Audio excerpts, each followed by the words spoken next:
1985's The Return of the Living Dead is probably one of the most interesting horror movies that came out that year.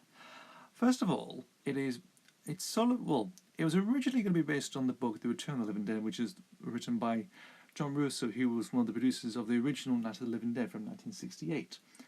However, due to the sort of story itself, it was going to be adapted by Dan O'Bannon, who actually written for Ridley Scott's Alien in 1979. However, he was dissatisfied with the story and just wrote Return of the Living Dead, a different version of Return of the Living Dead on his own.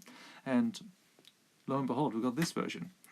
So, Return of the Living Dead, it's basically, well, you can't really say it's a sequel to Night of the Living Dead.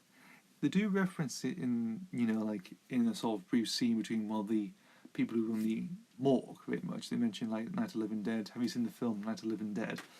And that's all placed. That's all like a little quick little hint reference or something. And indeed, one of the interesting thing with this one is obviously the trope, the sort of zombie tropes itself are quite sort of thrown out the window for this one, because instead of like shooting them in the head, they're quite indestructible. I mean, if you do stuff like burn them, dismember them, and stuff like that, they're still alive. Though with the burn alive thing, if you burn into a morgue, it causes ash and rains down on a nearby graveyard for some apparent reason and reanimates the whole dead, apparently. Another thing also to mention in this movie is the sort of themes, the sort of environment and the themes. Obviously, it's mainly set at night. It features punks and it features a lot of punk music. The soundtrack is worth getting, of course. There's a lot of interesting good tracks on there as well. And the film and how the execution of the movie plays out, it's fantastic. This is sort of a cult classic movie though, and it's worth it so. I mean, Dan O'Bannon's script, it sort of plays on the humour as well.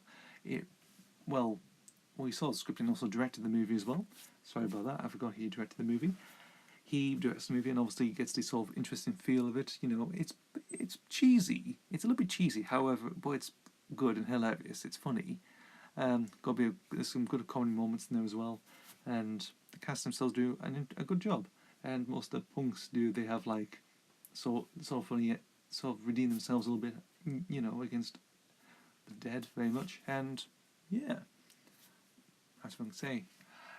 And I mentioned other films, there were some sequels as well. However, though I would say number 2 is probably worth a watch as well. I mean, the first two are interesting. From 3 and onwards, I think I only remember the first 3 really, and that's about it. That's all I can say about those sequels very much. But overall, Return of the Living Dead, really good. I mean, if you haven't seen it, give it a watch. It's hilarious. If you think of horror comedy with zombies, you think of Shaun of the Dead, you think of Doghouse, you think of Fido, you think of any other ones. But with this one, it's really good. I mean, this is sort of like an early prototype, really, and it works brilliantly, and I think so too. Really good. So, anyway, that is the review of Return of the Living Dead from 1985, and I will see you for the next video. Thank you very much.